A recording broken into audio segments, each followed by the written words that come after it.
Hello and welcome. Thank you for joining us for this online career conversation. If you've been to previous GHFP-II webinars, you're interested to know that this one is somewhat different from the format and the topics we've had in the past. My name is Sylvie Rousseau, and I'll be serving as your moderator today. I work for the Global Health Fellows Program 2 in Outreach Communications and Social Media, and you can find more information about me and the other presenters at dialogueforhealth.org. This presentation is going to be providing captions. We're joined by home team captioners to again provide live captioning for this event. These captions are available in the media viewer panel. This will look something like what you see on this slide. Generally, it's in the bottom right-hand corner of your screen. And you can read the transcript here of the webinar in real time. On the bottom of that thing, you can click Show Hide Header to give yourself more room for the captions. And at certain points in the presentation, that media viewer window with the captions may collapse. If that window collapses, you can always bring it back up. Just look for this icon. It looks like a little film strip, but click that icon and you'll bring back that window. If you're having any technical difficulties, throughout the course of the presentation, we have wonderful support staff with us. Joanna Hathaway and Star Tiffany are here to help you. Please take a moment to write down this phone number, 1-866-229-3239. You can contact Joanna or Star for technical questions. You can also submit technical questions through the Q&A function. The Q&A function is available throughout the presentation. It's a panel just like the media viewer. It's there on your screen, can be collapsed, can be reopened. And please submit your questions to all panelists. So, as I mentioned, technical questions can be submitted here, but you can also submit questions about the content of the webinar. So as we're going through different topics, please submit any questions that come to mind. Please note that while we implement the Global Health Fellows Program 2 for USAID, the organizers of this conversation are not government people, and the content does not necessarily reflect the views of the U.S. government. And the Q&A is great, but another way we'll ask you to interact with us today is through a few polls. So a polling feature is also available to you. When a poll becomes available, it may collapse some of your other windows. Don't worry about it. Just go ahead and choose an answer for the poll question that you see and click Submit in the time allowed.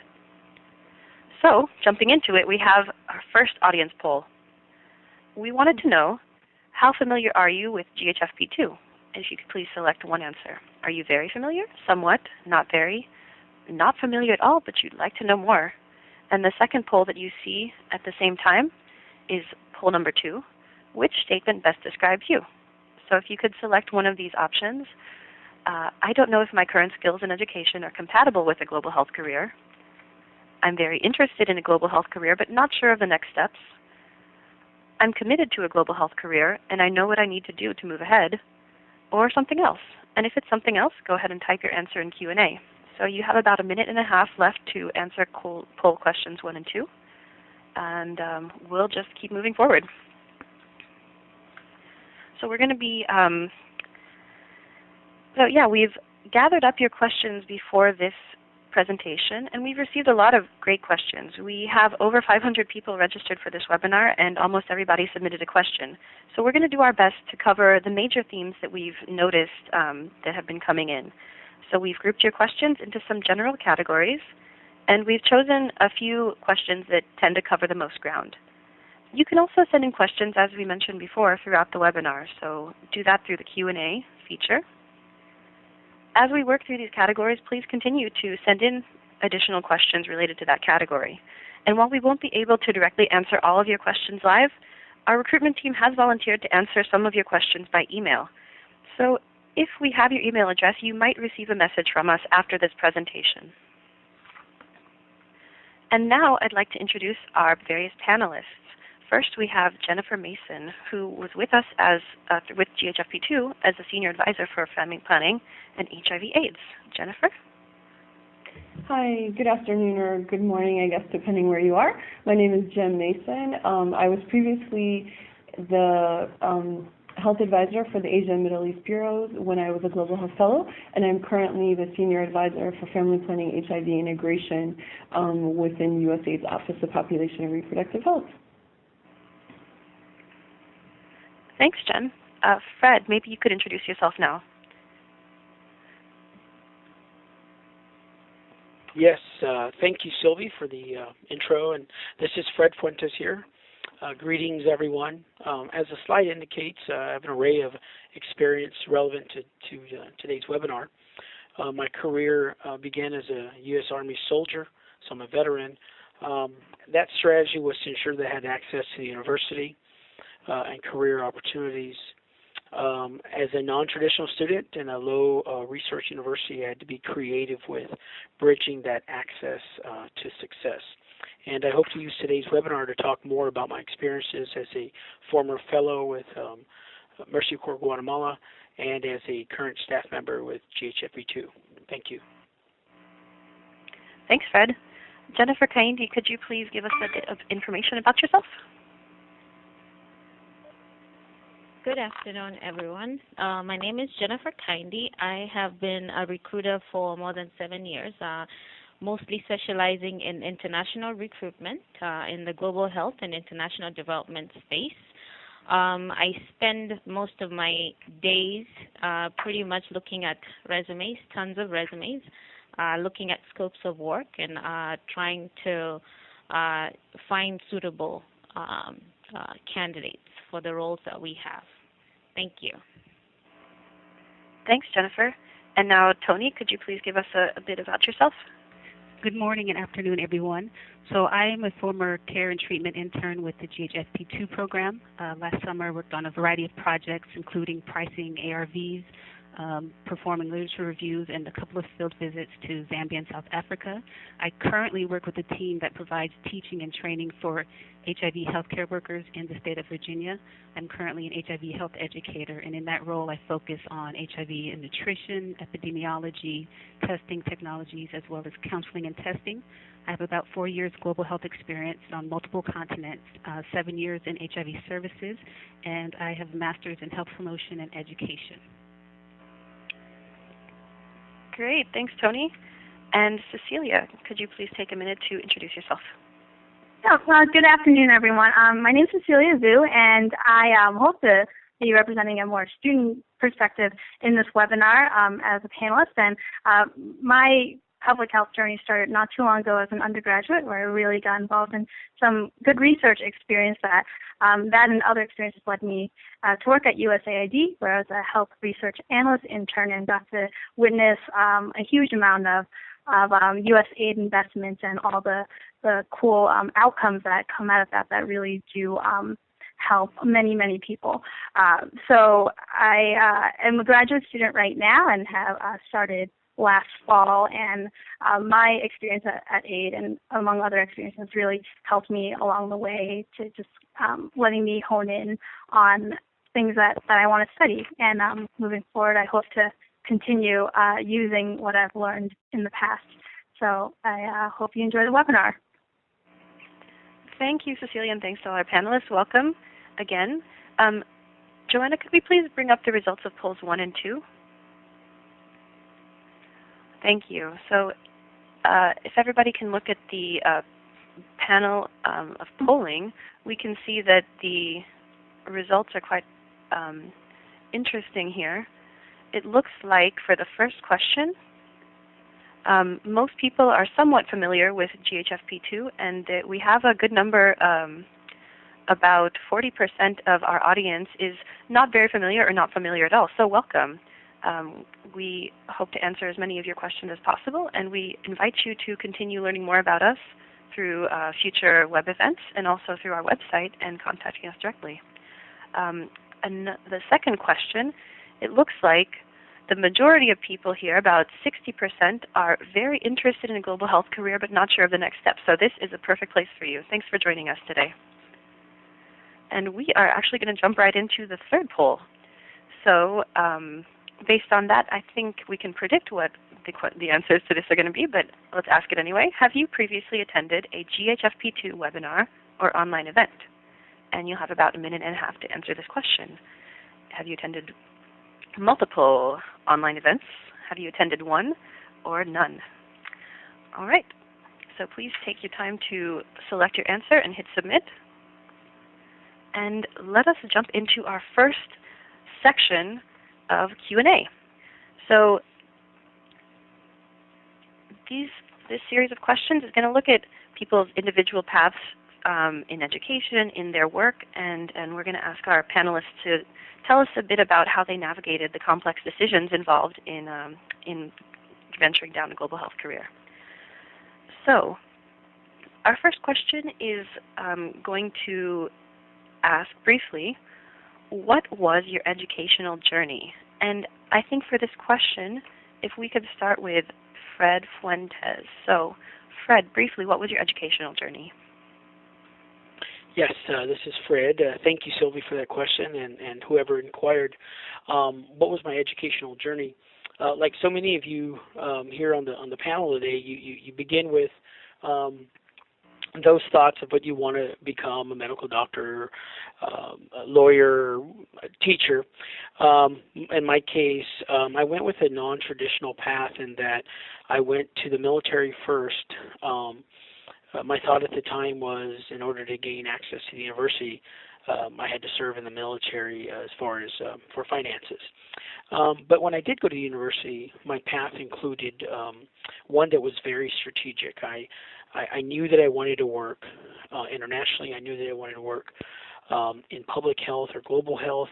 And so looking beyond what the degree plan was, talking to professors, talking to individuals in the field, always trying to be aware of those changes, those advances. And again, in my case, it was taking those courses, but also volunteering and staying current with what those trends were. Thanks, Fred. Jen Mason, could you chime in on what your educational journey was like?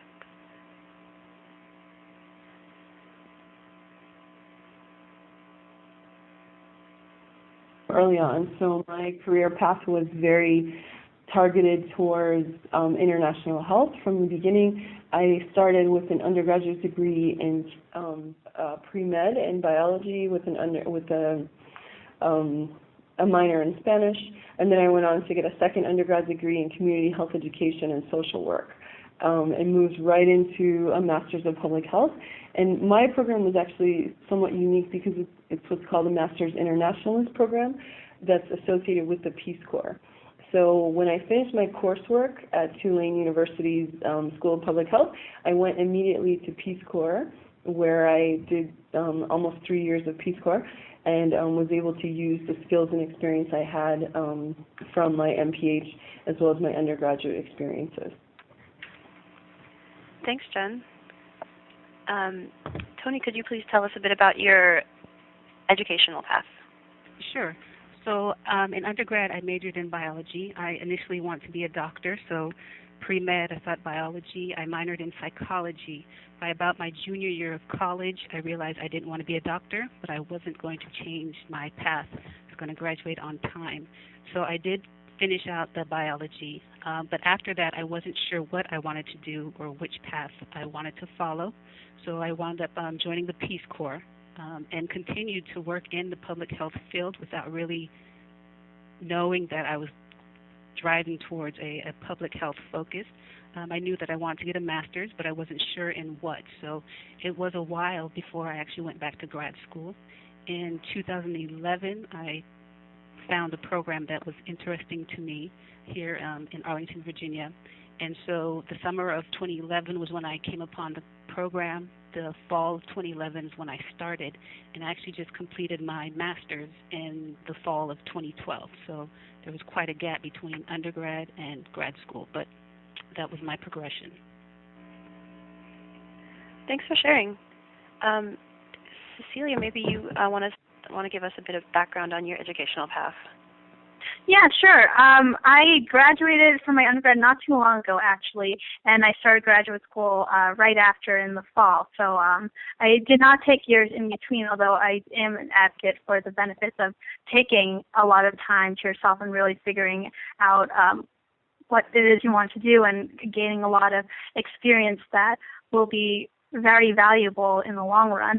But my education, I was American Studies undergraduate, and now I study epidemiology. So it's a lot of studying statistics and studying how to conduct a research study from start to finish and to conduct a valid one, and to understand numbers and trends. And those are things from my experiences in various research roles that I want to gain, and has been very useful so far. And in the future, I kind of hope to use these skills in some type of research role to produce knowledge that will eventually impact something, a policy or a program. But for now, I'm a graduate student and will finish this fall.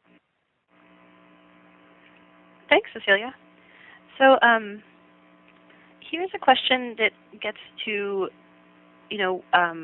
beyond the education, what skills or experiences were most valuable in getting you to where you are now?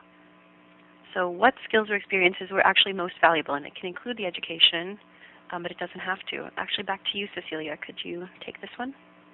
Yeah, I can take this one. During my undergraduate, I took advantage of a lot of what Boston University had to offer. One of those things was the large research capacity here. And I got involved in a public health research project early on and kind of learned, what it means to recruit participants and to write a study and to convey a public health problem and to even develop a program to address that same problem. And it's not global health related at all topic-wise, but a lot of the skills I feel are still the same. Designing an intervention, evaluating it, writing and understanding a certain set of literature. So to me, that was probably one of the best decisions I could have made, was to kind of work with someone who was willing to teach me and involve me in a lot of these processes early on, rather than later in an academic research role. And which is why I was so interested in USAID after, especially as a health research analyst intern, where I did end up looking at a lot of outcomes of a lot of the USAID projects that they invested in.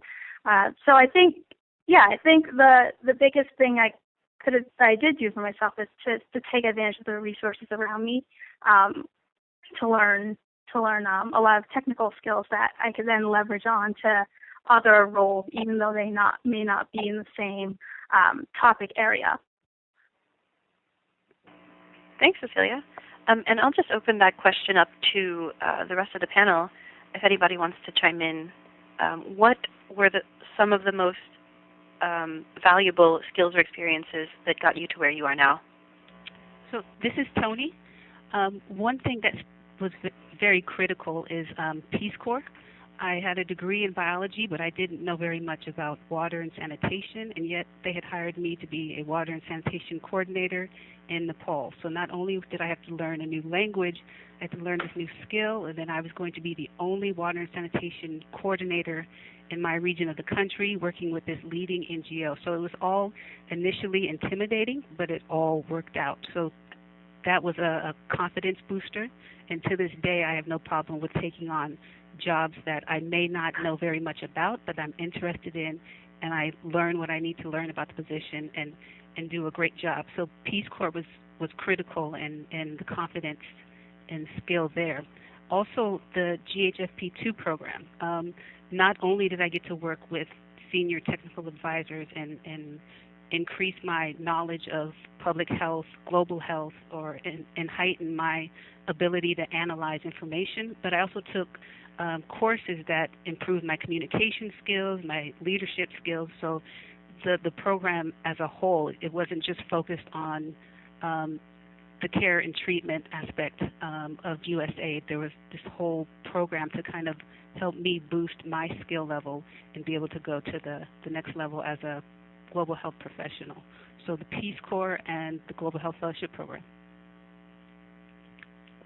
Thanks, Tony. So it sounds like research experience, field experience, and taking risks in trying different things are some of those things that have really helped various global health professionals along the way. And that's one thing that we do hear a lot from a lot of our fellows and interns. So thank you both. So moving on to the next category, but before we do, we have a quick fun fact for you. So did you know this summer, GHFP-II, the Global Health Fellows Program 2, has 40 paid interns working in Washington, D.C. on USAID projects with international impact. If you're interested in applying for next summer's internship cohort, visit ghfp.net in the late fall for our summer 2015 openings. We also have undergrad internships available through our partner GlobeMed, and you can go to their website to find out more. Our next topic is about career transitions. So people are often moving between different career paths at different stages in their careers. So we have a few questions about that. Our first question will go to Jen Mason. And Jen, yes. There are a lot of people coming to us with a lot of different kinds of questions from different backgrounds. We wanted to combine one that we just received from the audience with some others that we received previously. But we're asking if it's possible to pursue a global health career in the private sector, and also what are some ways to get involved in global health if you don't have global health background? That's a really good question. I think it's one of the critical questions that people ask a lot about working in global health is, how do you get involved if you're not already involved? I would agree a lot with Tony on the Peace Corps point, which is that's one of the few opportunities out there that sort of doesn't require you to have experience, where you can get a lot of really useful experience. I know Peace Corps is not feasible for everyone, and not everyone wants to do it. So some of the other angles that people can take is volunteering with organizations that do global health work. Sometimes you can do short-term volunteer activities. You can work with organizations for short-term in the field, unpaid or sort of lower paid positions. There's also the opportunity to work with groups that do sort of outreach activities, sort of mission type work, or things that are seasonal or temporary. And those give you great experience working in global health. And I think having some of that experience helps to build your resume in a way that makes you more attractive to potential employers for long-term positions.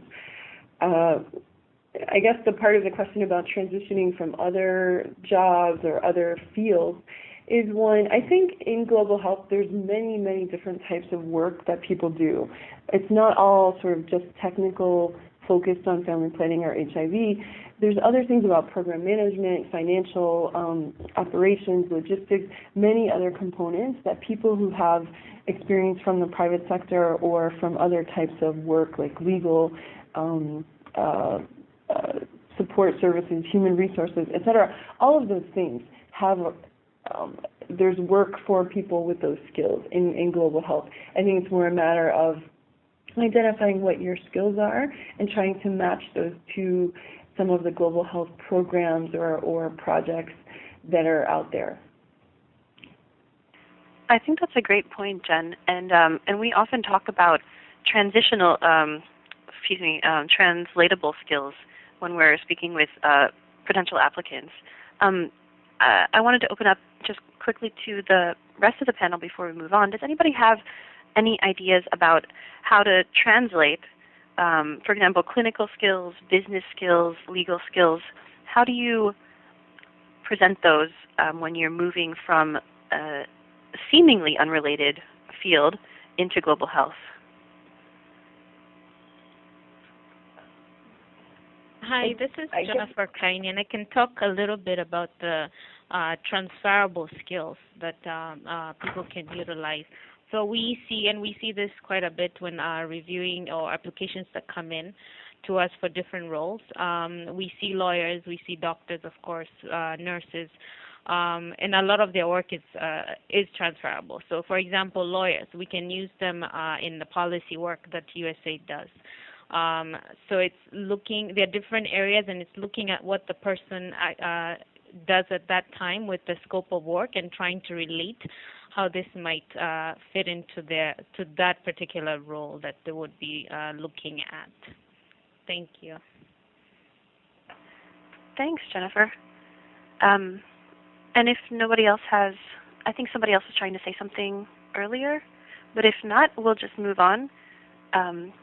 So actually, we have some more fun facts for you. So did you know that GHFP-II fellows and interns work in many technical areas? And this relates to what you were saying about, the different skill sets being very applicable.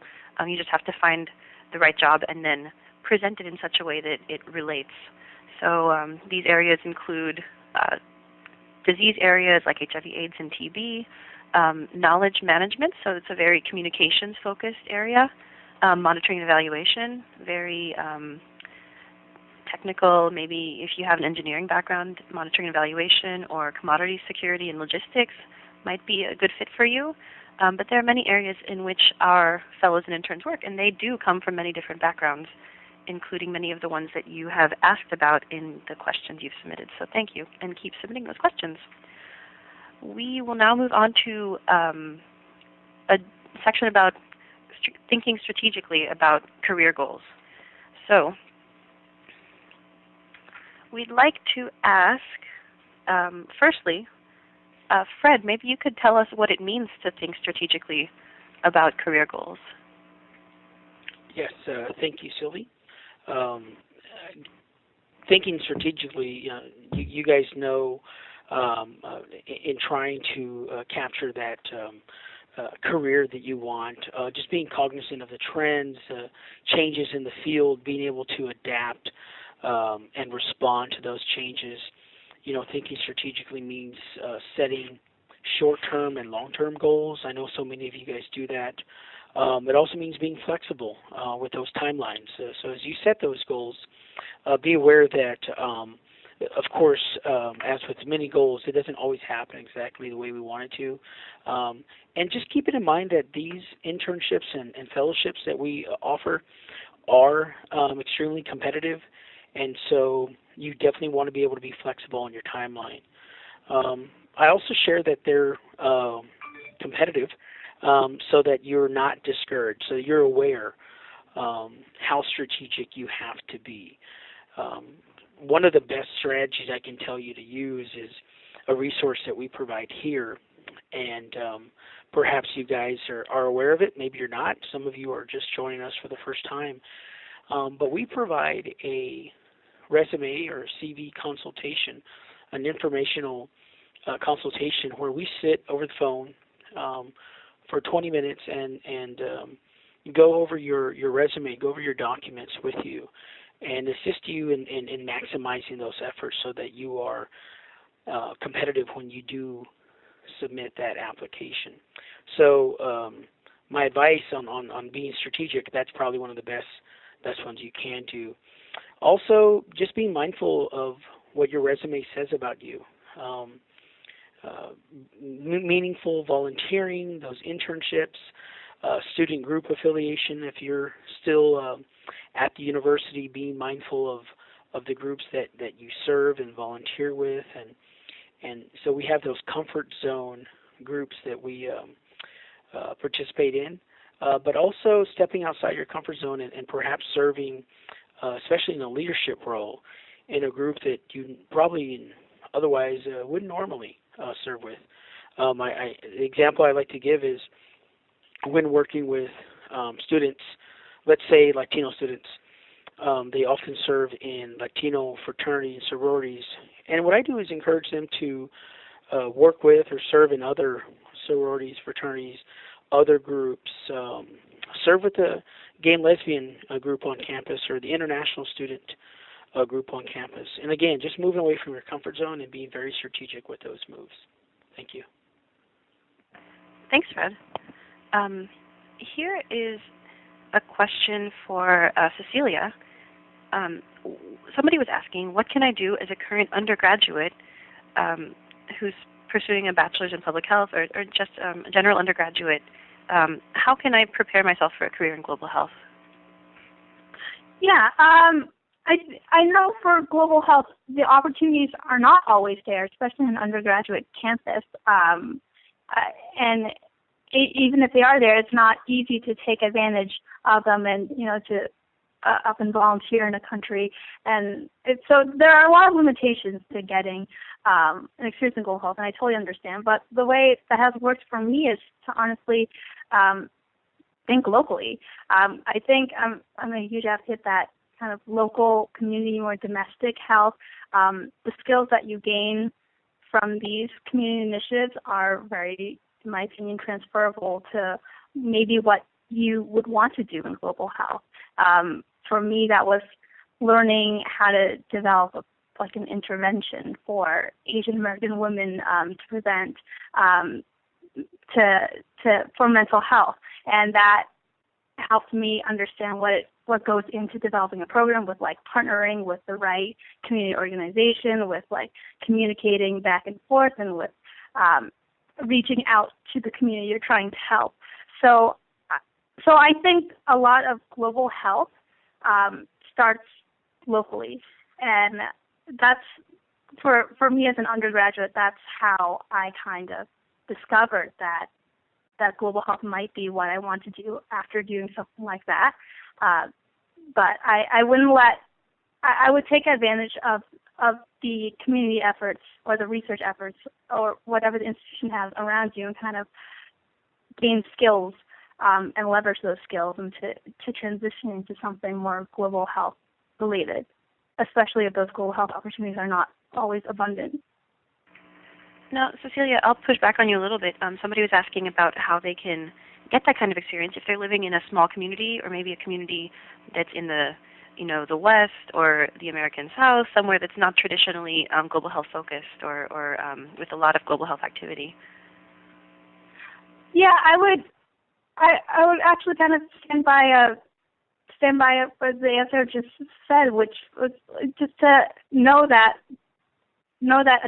community initiatives are around you all the time, and it's just be aware of them and take advantage of them, and really, whether it's volunteering or working for it, whatever you do, there are many skills that can be transferred over, whether it's evaluating a program or showing leadership or communicating with staff to put a program together.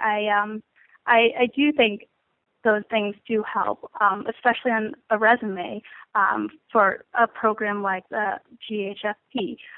These things do help. Thanks, Cecilia. Here's a question that I'll address to... Yeah, please. Sorry, this is Jen Mason. I just wanted to add, yes, onto that point. I think for undergraduates, it is really important to identify that there are opportunities for starting your pathway to global health, regardless of whether there's sort of a global health environment at your school. A lot of what we do in global health work is actually applying what we do in sort of U.S.-based healthcare activities in a development setting. So I think if you know that this is something you're interested in, you want to pursue it, there's a lot of opportunities to either volunteer or work with community-based healthcare activities in your school or around your school. You can also look for opportunities to work with international or sort of, I guess, quote-unquote, global populations in your community with refugees or people who are resettled. But I think there's almost always some opportunities out there. If you volunteer at a clinic, you work with even at your school health center or things like that, that helps to build your skills and experience in working in a healthcare environment, and that speaks volumes for, working in a global health environment. Thanks, Jen. And I would add that there are also a lot of online opportunities with our, technology these days and modern interconnectedness. Even the State Department offers virtual foreign service internships. So if you're an undergraduate or a master's student or even a PhD student, you can take advantage of different online opportunities to get involved no matter where you are. Here's a question that I'd like to ask Tony. And somebody was wondering, if one is not working in global health but is moving toward that end, how do you recommend staying up to date in the field when global health issues aren't necessarily part of your daily work? What are some ways to stay current and to keep informed of global health trends? So I would recommend making a list of certain organizations or agencies that are in the field that you're interested in and connecting with those organizations via Twitter, LinkedIn, or Facebook. Become a part of their network so that you are constantly getting updates about the kind of work they're doing, what's going on in the field, and so that you are staying current with whatever particular issue you're interested in. There's DevX, which is devx.com, is a great site to connect with. It's focused on international development. You can go there to look for jobs. You can go there to find all kinds of information about a variety of international development, global health-related topics.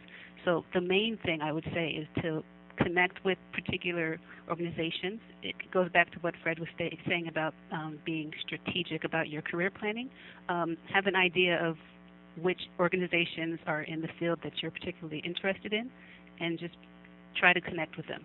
Twitter, LinkedIn, Facebook, all of that, and then just get those alerts and updates so that you know what's current and what's relevant. Thanks, Tony. I love to hear that as our social media person. Yes, Facebook, Twitter, that's where we share information. Also go to people's websites. We're going to actually move on to the next question, but before we do, we'd like to take another poll. So if you look in your polling panel, can you please answer this question for us? Have you made use of the following career resources from GHFP-II? And for this question, you can select all that apply.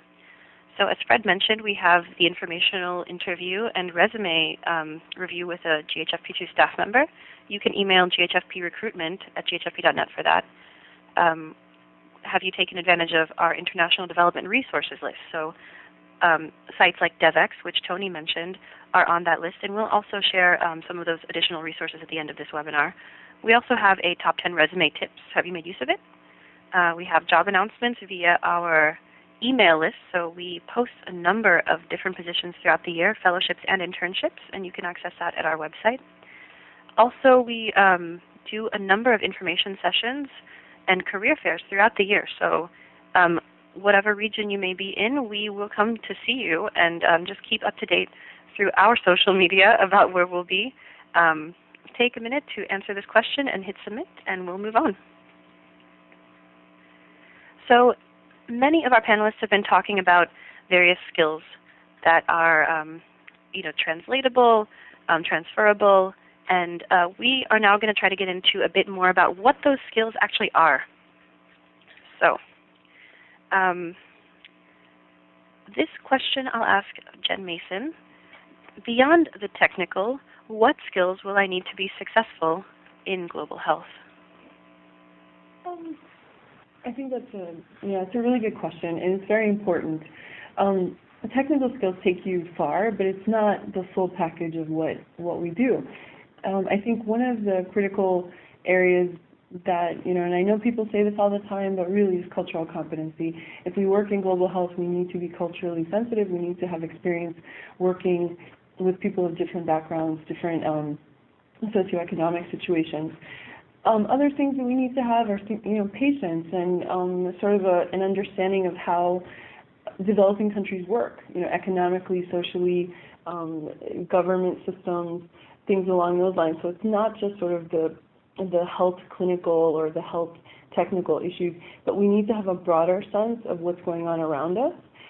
We need to have the capacity to, sort of work under pressure and work collaboratively within teams and with partners across the globe.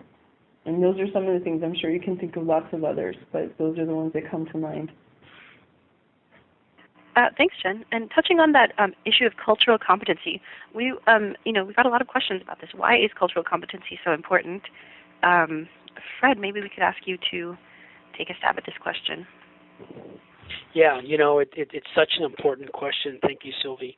And it gets asked a lot. And thank you to Jennifer for leading with that. Definitely appreciate that. It stands out because what Jennifer was saying earlier, she's right. We're visitors often in another country, and they know the history of our country. They know things about us. And so it's nice for us to know things about that host country and your own country, know what those relationships are like. On the issue of cultural competency, so what stands out for me when I first moved to Guatemala, although I am Latino, I grew up, of course, in the United States. My family has been here for more than 150 years. So I arrive in Guatemala, and I just do a general wave to everyone, sit at my desk, and go to work. And I do this for the first month. And then on my way out, I reverse the wave, and I go home. And, of course, someone was kind enough to bring me in and say, we communicate. We hug and we kiss and we shake hands and we drink coffee together and we eat cookies. And in fact, they wanted me to sponsor once every 2 weeks to bring in cookies. And it was a nice gesture.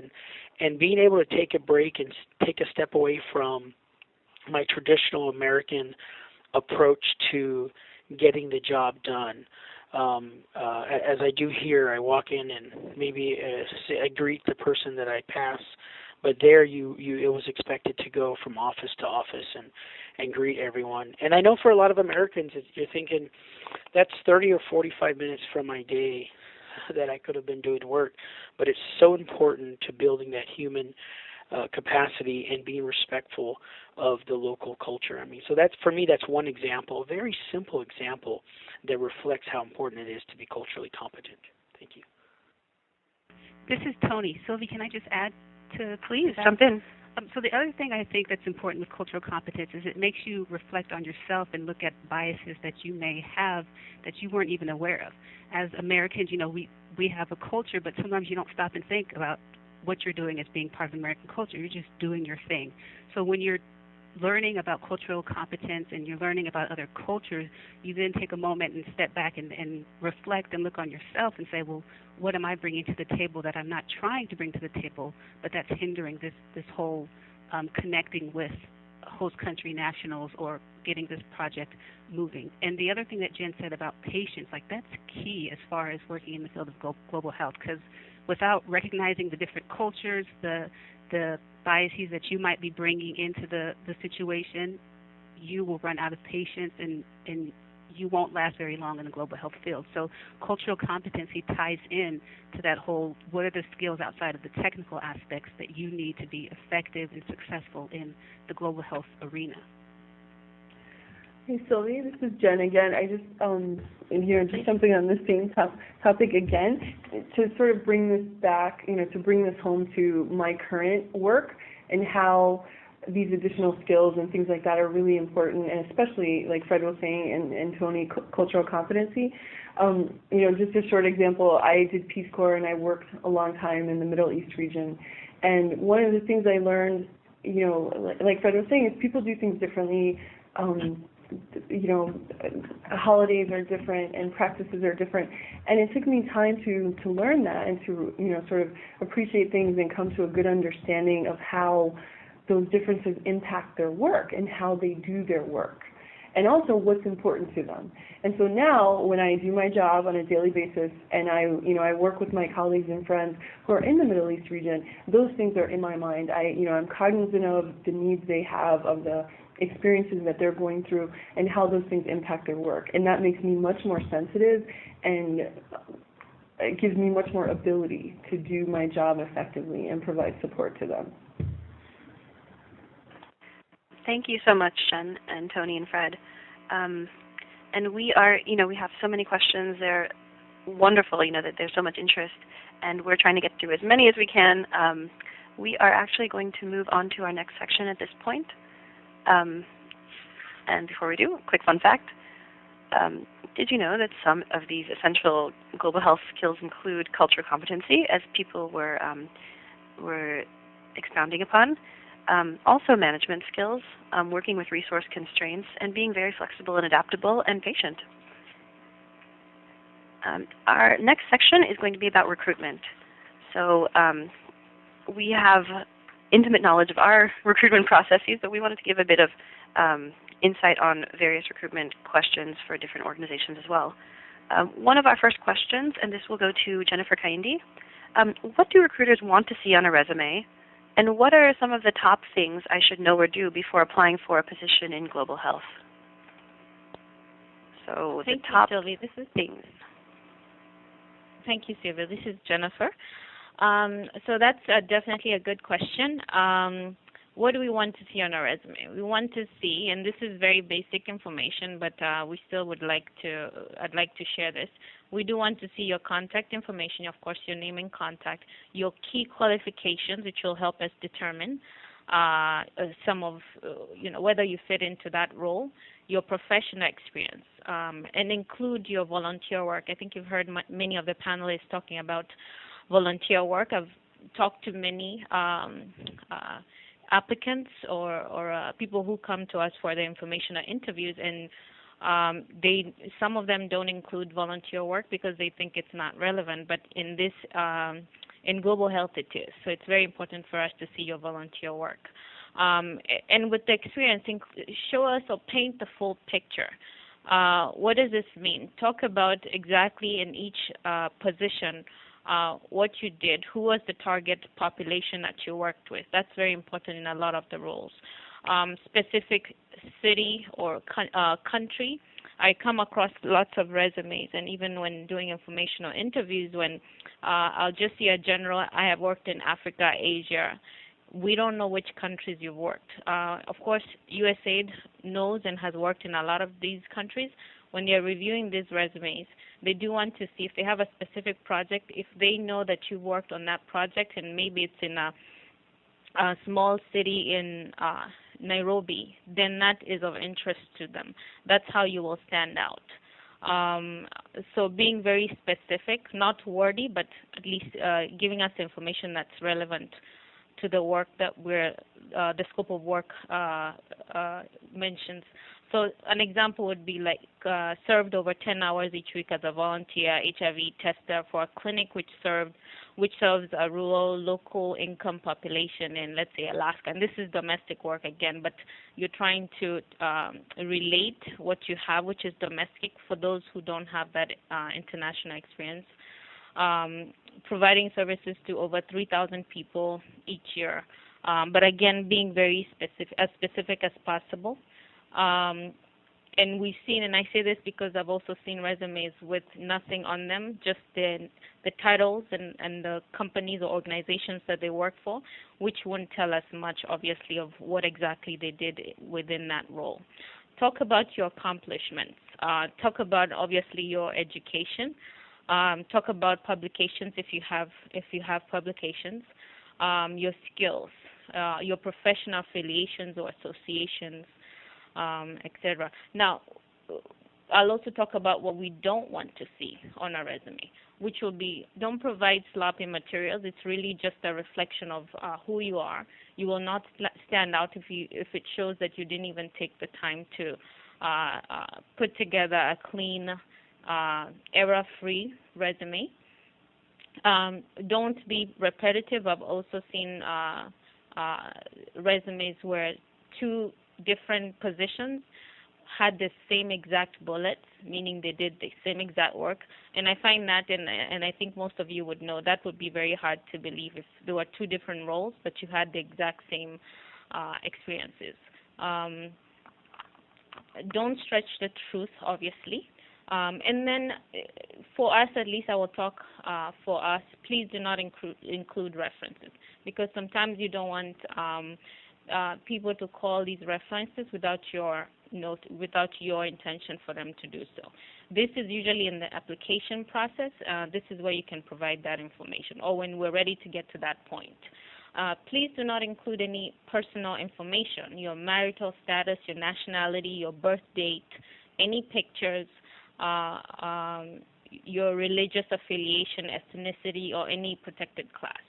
And this, again, will help so that we don't have any biases when people are reviewing these resumes. Do not include passport numbers. You'll be surprised what we come across, so ID or ID number or social security number.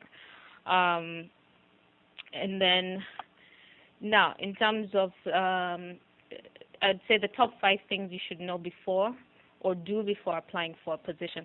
I would say know what you want to do. What are your interests? Then research the organizations, as one of the panelists talked about, that you'd like to work for, what they do.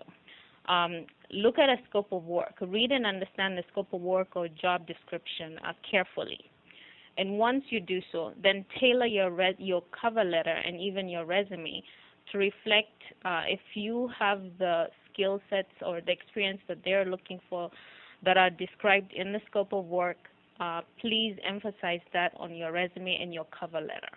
This is how you will stand out.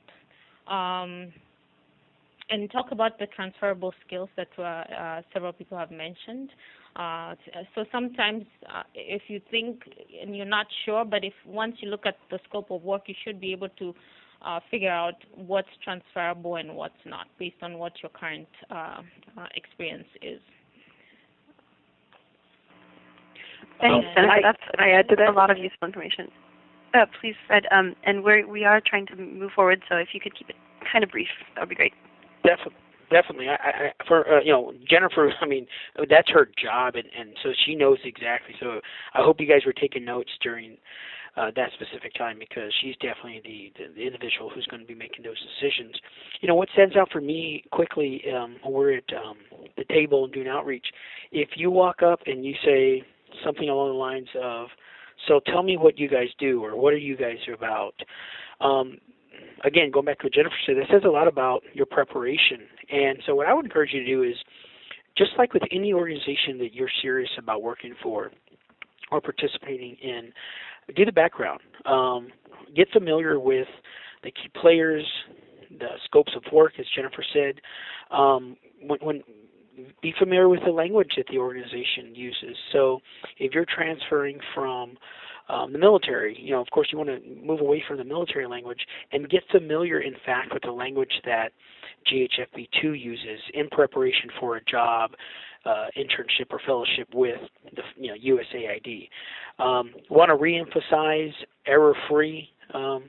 These are highly competitive opportunities, so if you're submitting a document with errors, it just can't be considered. So use those resources you have, your university resources, if you're still at the university. And again, let me reemphasize the resources that we have here. So I hope that after this webinar, you guys will sign up, use those resources, and so that you can be a serious competitor. And again, just reemphasizing those publications, presentations, and research, the volunteer transferable skills, and then that it's error-free. Thank you. Thanks, Fred. I'm sorry, I just got to your slide right at the end there, but I appreciate all that information about becoming a fierce competitor and really going all in for those kind of global health jobs, including jobs at USAID, which is our next section. And a quick question here, and I'll address this to Jen Mason, but I'd invite the other panelists to also jump in. The question is, what drove your decision to work with USAID as opposed to maybe field-based research or other implementation organizations? And what are some unique aspects of working closely on USAID projects? That's a good question. Thanks. I did actually work with field-based organizations and for several different non-government NGOs before coming to USAID. Well, first I was a Global Health Fellow, and now I'm under a different mechanism at USAID. But I came to USAID after having done some work outside of USAID, working for projects that were funded by USAID, actually. And so, over time I thought it might make sense to eventually figure out how things work in USAID in order to, to sort of better understand how how they want things done, how our projects should be implemented and what's important to them. And I also had always in my career looked at USAID as a great organization that has fantastic people, very technically sound and sort of state-of-the-art. And, I had always thought it would be a great opportunity to learn more about how USAID works from the inside. So when the opportunity was there with GHFP, I was really excited to come on board with USAID and work as a fellow for 4 years. And then I've transitioned to a different position within USAID. And I really enjoy it. I think being part of USAID is unique because USAID is a donor. We don't implement activities. We basically provide funding and technical oversight to organizations that do implement. So it is a very different role from being at the sort of at the field level or at the country level doing the work. So I stress that to people. Everyone should be very clear in making a decision to work at USAID that we don't actually provide the services, but we provide the funding and we provide a lot of support to the activities. So I think it's important to have experience on both sides, actually doing the work, being at the country level, being in the grassroots, sort of supporting the implementation, as well as having the opportunity to look at things from more of a macro level from the donor side. Thanks, Jen. Does anybody else want to talk about what some of their experiences like working in the USAID context?